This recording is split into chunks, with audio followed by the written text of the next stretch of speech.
नमस्कार. जय जिजाऊ जय शिवराय.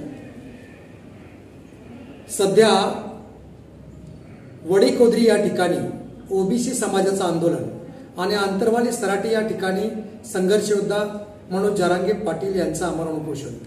वास्तविक पाहता मराठा आणि ओबीसी या दोन्ही समाजामध्ये वाद नसताना वाद लावून स्वतःची राजकीय पोळी भाजण्यामध्ये जर आघाडीवर कोण असतील तर राज्यातील दोन नेते, ते म्हणजे छगन भुजबळ आणि बीडचे पालकमंत्री धनंजय मुंडे. गेल्या अनेक वर्षापासून ओबीसीला काहीही न देता फक्त त्यांच्या जीवावर स्वतःची राजकीय पोळी भाजणारे हे नेते अजूनही पोळी भाजण्याचा प्रयत्न करतायत. वास्तविक पाहता मनोज जरांगे पाटील यांना यापुढेही निवडणूक लढवायची नाही आणि या अगोदरही ते लढले नाहीत, त्यामुळे त्यांचा इथं नाव घेण्याचा संबंधच येत नाही. वास्तविक जे सत्य आहे ते सत्य आहे. दूध का दूध पाणी का पाणी.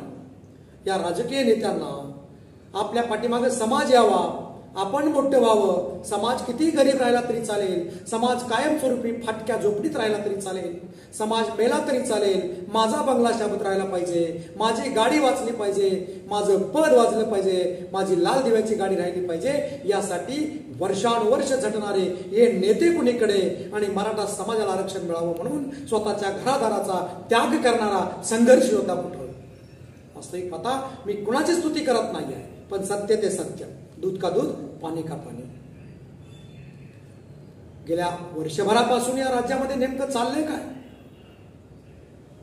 अरे प्रत्येक मराठा समाज असो किंवा धनगर समाज असो किंवा कुठलाही समाज असो, प्रत्येकाला या ठिकाणी बोलण्याचा, त्याचबरोबर आरक्षण मागण्याचा अधिकार आहे.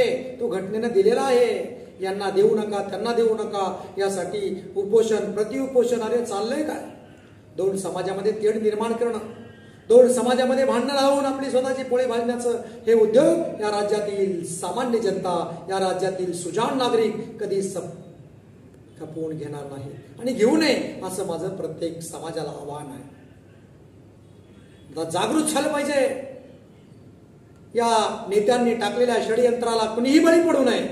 स्वतःचा मेंदू, स्वतःचं डोकं शाबूत ठेवलं पाहिजे. अरे आपण प्रत्येक गावामध्ये 18 पगड जातीचे लोक आहेत. प्रत्येक जण प्रत्येकाच्या घरी जातो, प्रत्येकाचा मित्र आहे.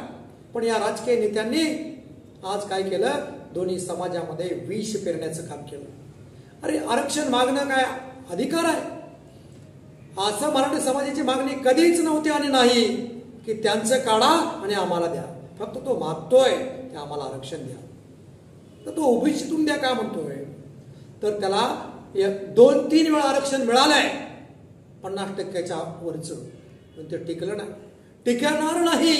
आणि असं असताना 50% आतून द्या म्हणणं हा काय फार मोठा गुन्हा आहे. त्यामुळे अनेक तत्वज्ञान लावण्याची गरज नाही आहे. सत्य काय आहे कोर्ट ठरवेल. या राजकीय नेत्यांनी मोठमोठ्या गप्पा मारून मोठमोठे आंदोलन करणं, मराठा समाजाच्या विरोधात आपली समाज भडकावणं, पेटवून उठवणं, रस्ता रोको करायला लावणं, सभा लावणं, हे करणं ते करणं, हे कुठंतरी बंद झालं पाहिजे. कोणताही नेता असू दे, दोन समाजामध्ये कधीही तेढ निर्माण करू नये. कारण प्रत्येकाला प्रत्येकाची गरज आहे. माणूस हा समाजशील प्राणी आहे. प्रत्येक तो कोणत्याही जातीचा असू दे, प्रत्येकाला प्रत्येकाची गरज ही पडत असते. आणि त्यामुळे या राजकीय नेत्यांनी अशा प्रकारचं विष या महाराष्ट्रामध्ये कधीही कालवू नये अशी माझी त्यांना आव्हान आहे.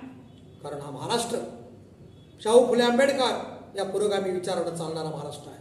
आणि अशा जातीवादी नेत्यांच्या छत्र्या किती आल्या तरी तो उडून जातील अशा प्रकारचं मला सुद्धा खात्री आहे, विश्वास आहे. आणि म्हणून कोणत्याही समाजातील सामाजिक आणि गरीब नागरिकांनी अशा प्रकारे टाकलेल्या आश्वासनाला बळी पडू नये. या नेत्यांनी टाकलेलं आश्वासन असेल, या नेत्यांच्या भूलथापा असतील किंवा वेगळी निवेदनं असतील, मोठमोठी प्रक्षोभक भाषा असेल, याला बळी पडू नये. आणि आपल्याला प्रत्येकाला प्रत्येकाची गरज आहे. उद्या एखादा ओबीसी भाऊ, धनगर समाजातला भाऊ अडचणीत असेल तर त्या ठिकाणी मराठा समाजातला भाऊ त्याला मदत करू शकतो, दुसरा कोणी येऊ शकणार नाही. मराठा समाजातला अडचणीत असेल तर त्याला इतर समाजातला येऊन मदत करू शकतो, दुसरं कोणी येऊ शकत नाही. आणि म्हणून आपल्या आपल्यात भांडणं लावू नये, लावणाऱ्यांना दूर ठेवू, अशा प्रकारचं आवाहन या ठिकाणी करतो आणि थांबतो. जय शिवराय.